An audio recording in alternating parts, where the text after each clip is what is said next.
কইলি রে? ছোট ছানা না? তো কি ছোট ছানাটাকে এত রোদে রোদে এরকম খাটে উঠি কিনি? তোর মান সম্মান বলতে কিছু নাই আর, ও ছানাটাকে ওর খাটি লিবি আর কি, নিজে কাজ তো করলু নু, তো ছানাটাকে খাটিলি। এই খুদি, তোর কাছে যে তুই কই যাবি? আমার বেটায় খাটিবা নাই খাটিলি আমার ব্যাপার, তুই কইবি কেন? তুই কই যা।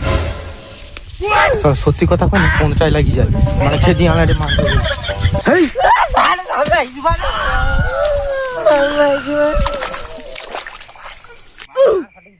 বিলটা বাঁচিয়ে ঘর যাবি। আজকে যদি বিলটা পুরো বাঁচাছে দিচ্ছে, ঘরে ঢুকতেও দেবো না তোকে। পুরা বিল বাঁচ, আমি এই যে বুঝছি,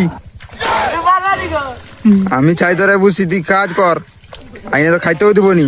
ভাবছিলি ও বছর বেটা করিব, চাষবাস কাট নে, তুই বেটাও দেবো নি।